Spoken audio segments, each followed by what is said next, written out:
So my business in the last 5, really 4 years, has generated over $22 million.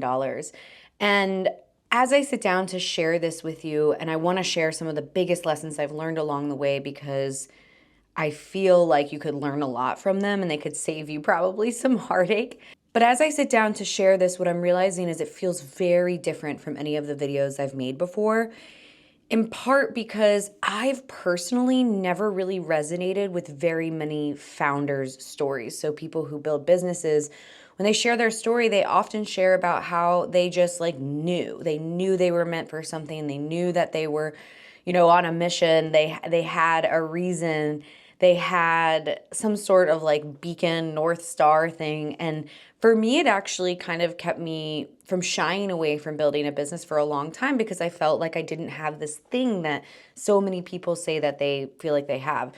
And so before I dig into this, it feels important to kind of tell a little bit of my backstory, just because I don't think I've actually ever done that before. So when I first started my business, and by the way, I'm Sarah Turner. I am a freelance copywriter. I teach people how to build businesses, and I have built a 8-figure business. But when I first started out, again, I was missing this thing that I feel like so many other people have, which is this like drive, this push, this calling. And it's because when I became an entrepreneur, it was really to alleviate pain in my life. It was because I saw that the traditional 9 to 5 was not going to get me where I wanted to go, because it didn't matter how hard I worked. I still was barely going to see a raise. It wasn't going to be passed on to me. And honestly, I was struggling with severe depression and addiction. And so I just was feeling very hopeless. So for me, choosing entrepreneurship came from a pretty dark place. It became the thing that I thought would help me solve a lot of my problems. So for me, it was not a running towards something that was amazing rather than a running away from something that was, no longer serving me. I was just like climbing out of a pit of despair, quite frankly. So I knew a lot of things about myself at that point in time. Probably most importantly, that I had to take care of myself in order to be a functioning human on this earth. And I was quite literally crippled by the weight of the world. Would look around at everything and just focus on how painful everything was and how sad everything was and all the heartbreaking news in the world. And it made it really difficult for me to function. So I knew some big changes had to be made, including getting sober and creating a life that really allowed me to take really good care of myself so that I could actually be genuinely of service to people. And that's important because most of my steps in this journey have been about me trying to help people. And I'm an Enneagram 2, if that means anything for you. That's like literally like the core defining characteristic of an Enneagram 2. But this leads me actually to my first thing that I want to share with you. My biggest lesson is if you focus on helping people, the money will follow. You obviously have to have good boundaries and to protect your time and to be working on your mindset, especially your money mindset, so that you're not just like, working for free because you don't really need to and you shouldn't. That's a whole other thing because I used to be an absolute martyr. But truly, if you focus on helping people, the money will follow. And that is one of my biggest lessons in entrepreneurship, period. Not to mention, it helps you build a really meaningful, heart-centered business. And also, it feels really good. It feels really good to actually be impacting people's lives in a positive way. So I became a freelance copywriter initially to be able to have time autonomy so I could take better care of myself, so that I could travel the world and have new enriching experiences. And then what happened is people saw that I was traveling all the time. And again, this is like 10 years ago, so it was way before this was a possibility for a lot of people. And they would ask me, how are you doing what you're doing? Are you just working for free? Are you just volunteering? Are you saving up money and traveling? Like, what does that look like for you? And I would tell them about how I became a freelance copywriter, and I would write these long emails, and only a few people took me up on it. And then eventually I had 2 women really take me seriously, and they both quit their jobs in 3 months. And at that point in time, I was like, you know what? I have to put this information out there. And I was pretty reluctant about it because I saw course creators as being somewhat cliche, adding to a lot of the noise online, and I didn't really want to be one of those people. But again, this desire to help people and to show them really truly that entrepreneurship is just so freaking accessible, because that is probably my number one mission now, is to like show people that they can take control over their life and create something that is far better than they could have ever imagined, and that any 9 to 5 could probably give you. There are exceptions, obviously. And so that is how I created Write Your Way to Freedom, my program. And in the last 5, but like really 4 years, it's generated over $22 million. And it's, now employs about 21 people who have fantastic jobs that are fully flexible and they make great money, and they're well taken care of. And it feels really, really good and in alignment. But if you had shown me this, if you had said, look into your future, this is what you'll be doing, be running a team and all that, I would have probably been crippled by fear. I would have thought, that's too big, that's too much. I don't know that I even want it.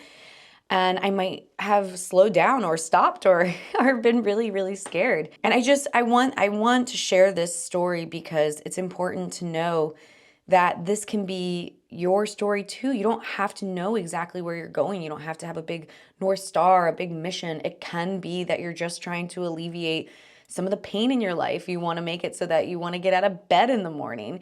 You want to make it so that you can be there for your family and not worry about your bank account when you go out to dinner. Like, those were my whys. They were little baby whys.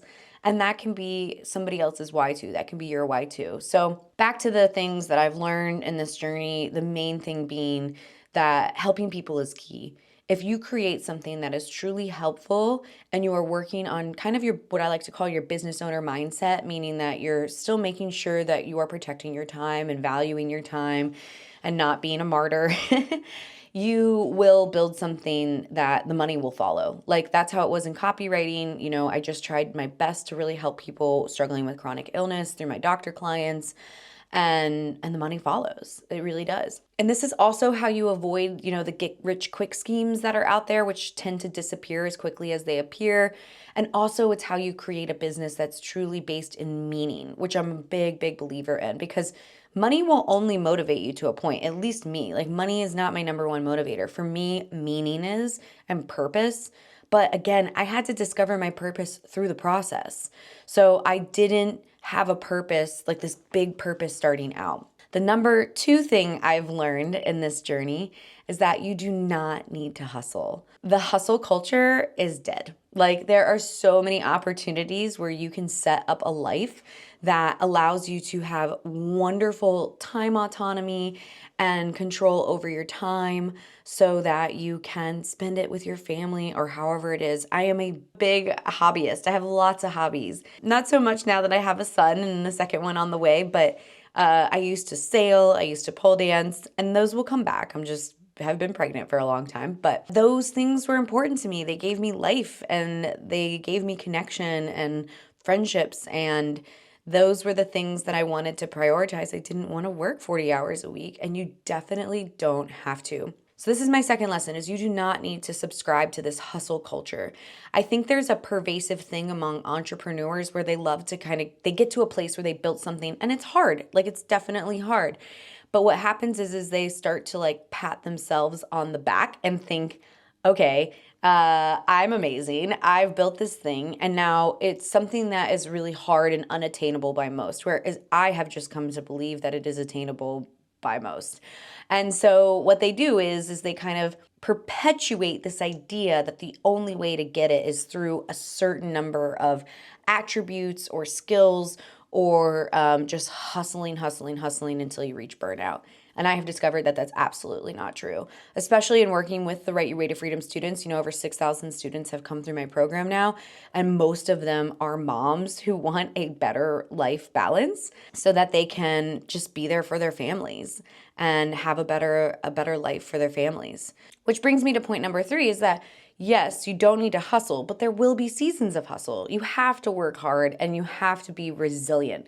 So being resilient is key, because the thing that is definitely going to happen on your entrepreneurial journey is that things are not going to work out quite as you expected or in the timeline you expected them, which can be really frustrating. So when that happens, you need to reset your expectations and really root into your sense of self-trust and the things that you've done in the past that prove that you are capable. And I'll give you an example. So a few months ago, we had a situation where the leads that were coming in for Write Your Way to Freedom, which are typically through Instagram and Facebook ads, there was a bunch of changes, I think, in the algorithm and stuff. And all of a sudden, we were kind of at square one with our lead generation, which is, how we bring in new students, how we bring in revenue. And so it was something that I was like, okay, we'll fix this. It will take like a week or so. But it didn't. It took like 6 weeks, almost 2 months. And because I had set such short expectations, really because that's what I wanted it to look like, I created a lot of pain for myself. And it was made the situation much, much more difficult than it needed to be. And I had a lot of doubts. I was like, maybe this is it. Maybe I need to start a TikTok. Who knows? But really, what I had to remind myself was to root into all the mindset work that I teach people so often, which is really the thing that's going to keep you going through difficult seasons and seasons of uncertainty. So that's what I really want you to take away here is that mindset work is essential. You have to be working on your resiliency, your sense of self-trust, your boundaries, honestly, your trauma, if you've got to dig through that, like that has to be worked on when you are a business owner because you are running the ship. And that is essential to your overall well-being. So the next thing I've learned on this journey is that you do not need a massive social following. In fact, that is something that would have stopped me cold in my tracks from the get-go. I just never had any desire to show up on social media every day. If you follow me on Instagram, you will see that I don't. I barely post on the weekends, usually never, because I try to put my phone away and be there for my family. And also, I just feel like social media has become this land of people just spewing opinions and yelling at each other, and it just doesn't feel great for me. So I haven't done a ton of social media. I got a small following there. I got a small following here, but that will not hold you back.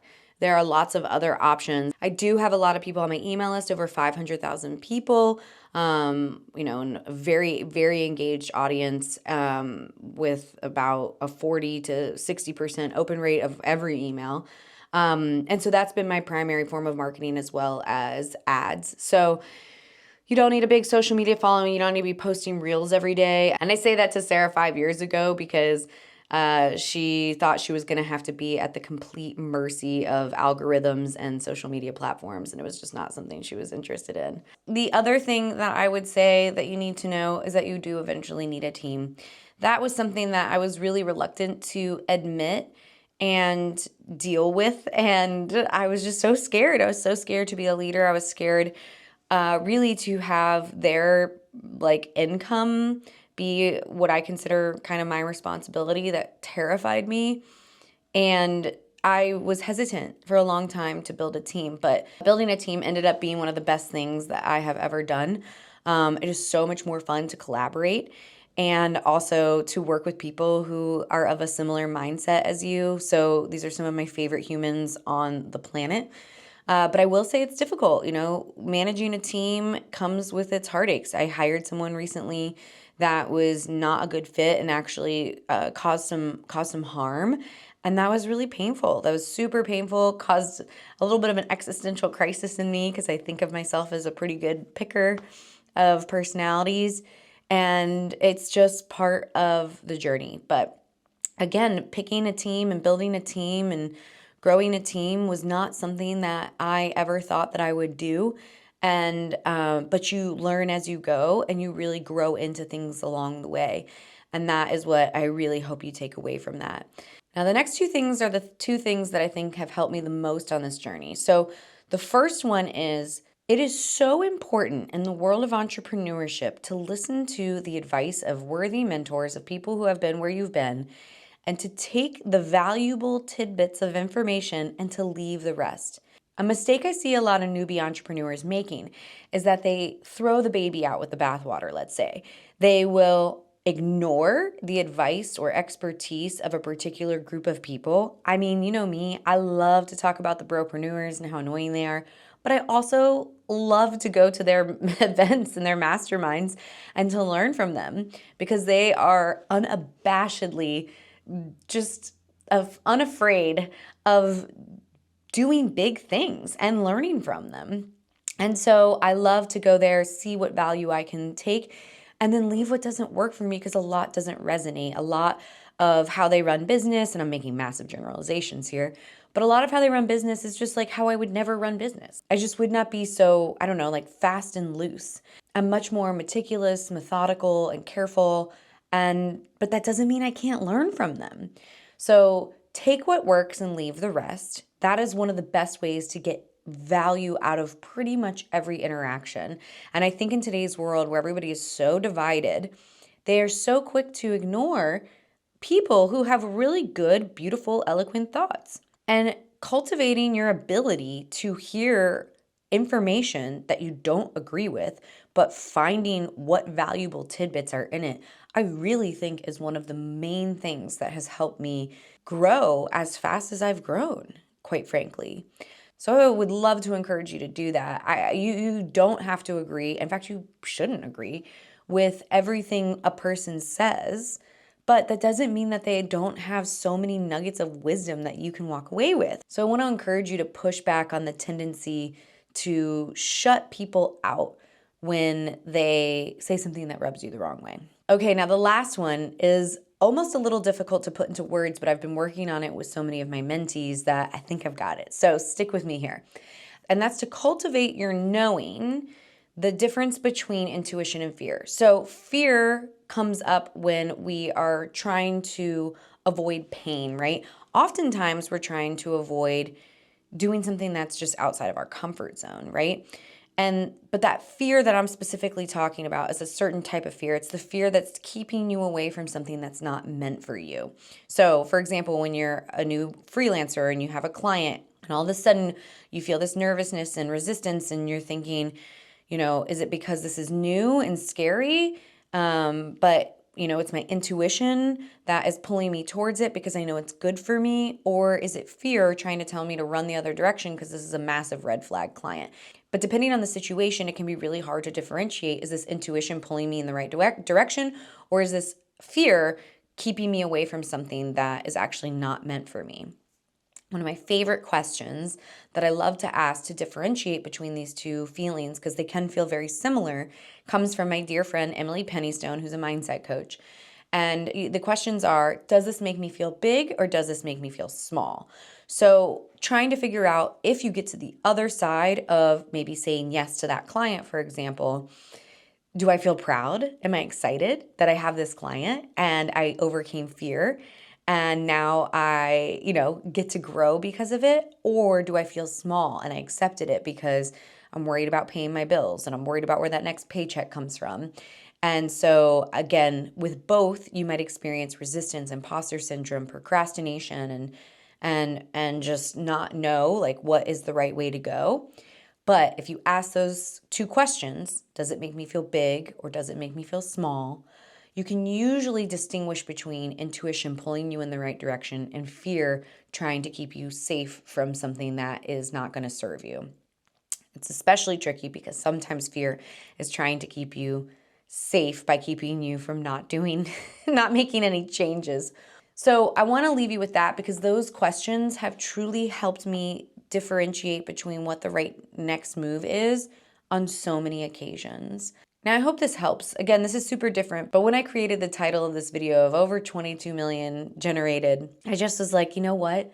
Sarah, me 10 years ago, would see this video and assume that this was another founder's story where they had some grandiose mission and probably assume that she wouldn't resonate with it. So I wanted to share a little bit of backstory for you because, again, my mission at this point in my life is to show people how freaking attainable entrepreneurship is and how it can look.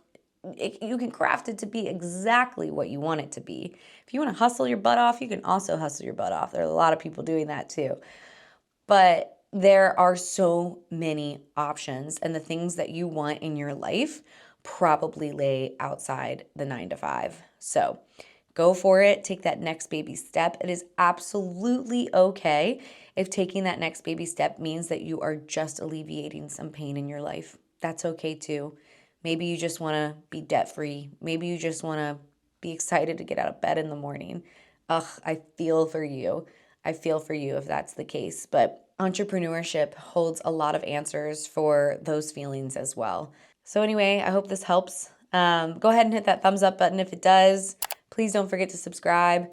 And if you know somebody who you think would be a wonderful entrepreneur and would benefit from creating a life that really fits them and allows them to take really good care of themselves, share this video with them, because maybe they need to hear a different story of what entrepreneurship looks like, because it's not always from a place of higher knowing, you know? Sometimes it's just trying to hate your life a little bit less. It can start there. And then it grows and grows and grows into a place where you don't recognize your life anymore, and you have created something that is beyond, literally beyond my wildest dreams. So you can have that too. All right. Thanks, guys. Bye.